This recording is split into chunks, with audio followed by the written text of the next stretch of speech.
It's June 10th, 2026. Today's case study, a story of good intentions and surprising results. Western aid meant to build self-sufficient African economies, instead left many governments dependent on the next foreign transfer to stay afloat. In the mid-1980s, a district officer in Zambia's Copperbelt province waited each quarter for the arrival of a World Bank disbursement. That money paid civil service salaries and kept the local clinics stocked. When the check was late, nurses went unpaid and medicines ran out. When it arrived, the provincial administration treated the funds as the main source of revenue. Officials collected fewer taxes from mining companies or local businesses as a result. The arrangement had been designed to accelerate development after independence.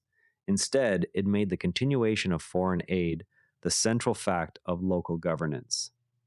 After the wave of African independence in the late 1950s and early 1960s, Western governments and the newly expanded World Bank saw sovereign states that lacked roads, schools, and trained administrators.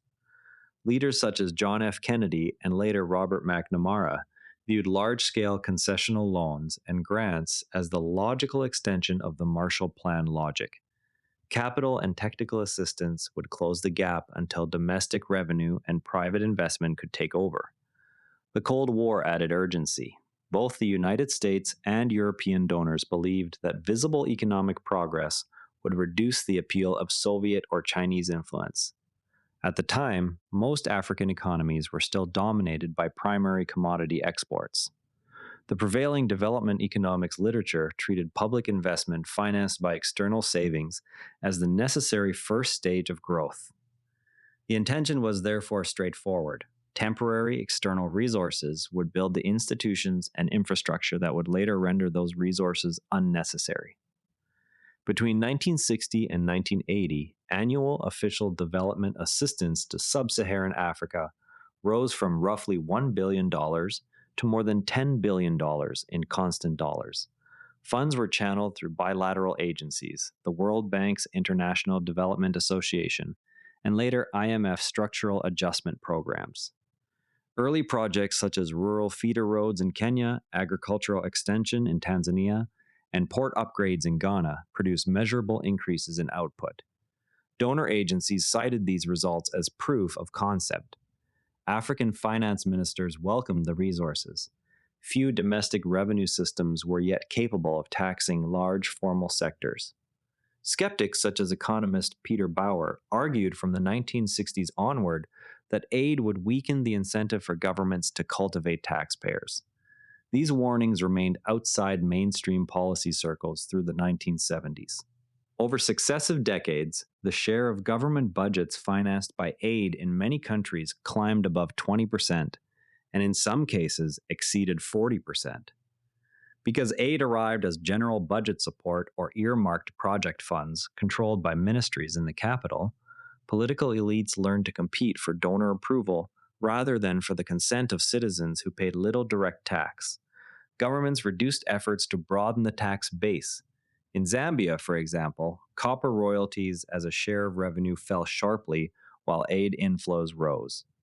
The steady external flow also reduced pressure to maintain accountable institutions. When projects failed, the cost was borne by future aid tranches rather than by domestic taxpayers. A secondary effect emerged in labor markets.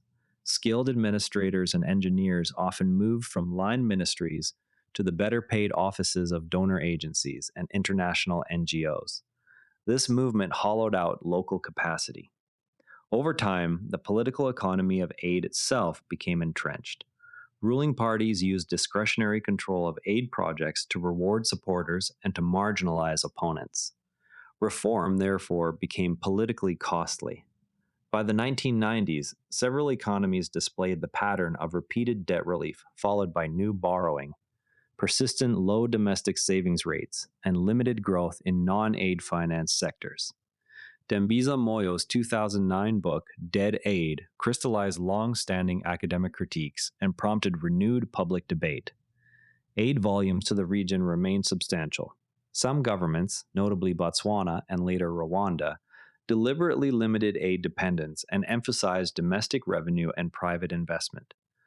Others continued to receive large inflows while experimenting with results based financing and cash on delivery contracts.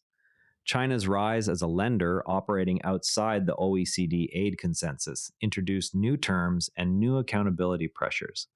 No comprehensive reversal of aid architecture occurred. Instead, the conversation shifted toward aid effectiveness metrics and blended finance instruments. The underlying pattern of high aid to revenue ratios persists in a number of low income countries. The mix of donors and instruments has grown more diverse. Incentive structures tend to reward the behavior that secures the next resource flow, whether that flow is tax revenue or external grants.